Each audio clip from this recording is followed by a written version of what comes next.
அவரை பார்த்தாவே விசாரணைங்கிற பேர்ல கூட்டிட்டு போயிட்டு அடிக்கணும்னு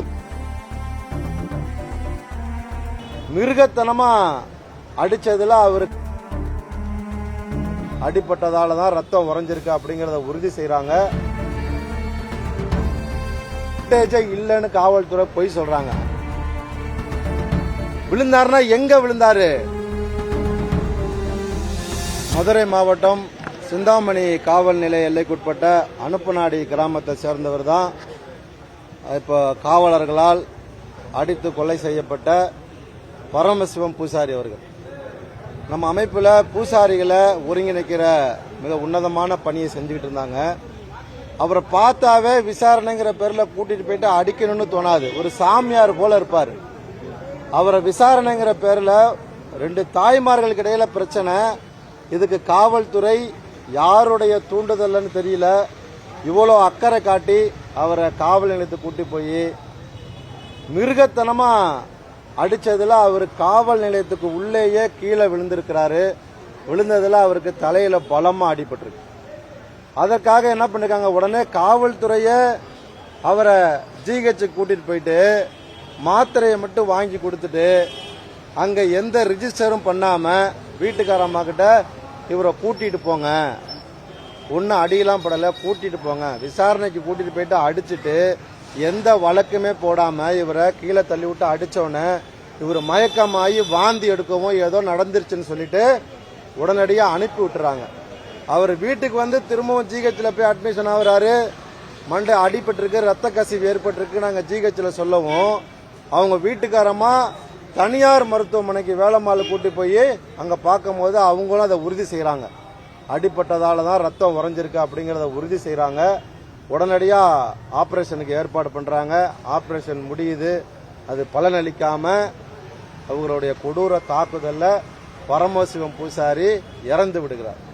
இப்ப நாங்க காவல்துறையை நம்பல, உடனடியா நாங்க நீதிமன்றத்தை நாடுகிறோம். நான் ஒன்னு அவங்க 3 பேராசிரியர்கள் மேஜிஸ்ட்ரேட் முன்னிலையில போஸ்ட்மார்டம் நடக்கணும், அந்த காவல் நிலையத்தில் இருக்கக்கூடிய சிசிடிவி ஃபுட்டேஜை எடுக்கணும்னு சொல்லும் போது ஃபுட்டேஜே இல்லைன்னு காவல்துறை பொய் சொல்றாங்க. ஆனா இவங்க விசாரணைக்கு போகிற போது அந்த அம்மாவும் அந்த பையனும் அப்ப சிசிடிவி இருந்திருக்கு, கேமரா இருந்திருக்கு. ஆனா இப்ப என்ன சொல்லிருக்காங்க கோர்ட்ல, காவல்துறை சிசிடிவி ஃபுட்டேஜே இல்ல அப்படி சொல்றாங்க. அப்போ நிச்சயமா அவர் காவல்துறையால அடித்துதான் கொலை செய்யப்பட்டார். விசாரணையில் அது தெரிய வரும். நாங்க உயர்நீதிமன்றத்தை நாடி இருக்கிறோம். எந்த ஆர்ப்பாட்டமோ போராட்டமோ பண்ணல, உடனடியா நம்ம நீதிமன்றத்தை அணுகணும். அவங்க முறைப்படி இங்க நடந்திருக்கு. இப்போ பாடியை வாங்கலான்னு இப்ப வந்தா காவல்துறை மதியம் 12 மணிக்கு அவர் கீழே விழுந்துதான் இறந்தாரு அப்படிங்கிற ஒரு ஸ்டேட்மெண்ட்டை சமூக வலைதளத்தோட போலீஸோட அபிஷியல் ஐடியில போட்டுக்கிறாங்க. எதற்கு இப்படி முந்திக்கிறாங்க? காவல்துறை அதாவது நீதிமன்றத்தினுடைய அந்த வழிகாட்டுதலே மீறுகிற விதமா காவல்துறை ஒரு ரிப்போர்ட்டை சமூக வலைதளத்தில் போட்டிருக்காங்க. அதனால நாங்க பாடியை வாங்க மாட்டோம் அப்படின்னு இப்ப சொல்லி இருக்கிறோம். எதற்காக அவசர அவசரமா சமூக வலைதள பக்கத்துல கீழே விழுந்தா இறந்தாருன்னு போட்டிருக்கீங்க? விழுந்தாருன்னா எங்க விழுந்தாரு? காவல் நிலையத்துல தான் விழுந்தாரு. நீங்க அடிச்சதால தான் விழுந்தாரு. 4-5 பேர் சேர்ந்து அடிச்சதால தான் அவர் கீழே விழுகிறார். இது தொடர்கதை ஆகக்கூடாது. மதுரையில மட்டும் இல்ல, ஒட்டுமொத்த தமிழகத்திலும் விளிம்பு நிலை மக்களை, குறிப்பா விளிம்பு நிலை மக்களை, ஏழை மக்களை விசாரணை என்கிற பேரில கூட்டிட்டு போய் கண்மூடித்தனமா தாக்குறது, மிருகத்தனமா தாக்குறது இதோட நிறுத்தப்படணும். அதான் நாங்க வேண்டி கேட்டுக்கிறோம். ஆகையால இப்ப பாடியை நாங்க வாங்குறது இல்லைங்கிற முடிவு பண்ணிருக்கிறோம். ஏன்னா போலீஸ் மறுபடியும் தப்பிக்கிறதுக்கு சிசிடிவி ஃபுட்டேஜ் கேமரா இல்லங்கிறாங்க, கீழே விழுந்துதான் இறந்தேன்னு சொல்றாங்க. இது ஏமாற்று வேலையா இருக்கு. அதனால நாங்க பாடியை வாங்க மாட்டோம்னு இப்ப முடிவு பண்ணிருக்கிறோம்.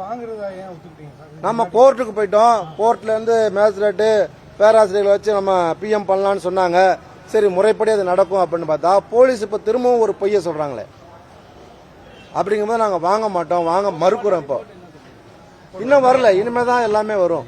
இன்னைக்கு தான் பண்ணிருக்காங்க, இனிமேதான் வரும். அதுல நிச்சயமா உண்மை வரும்.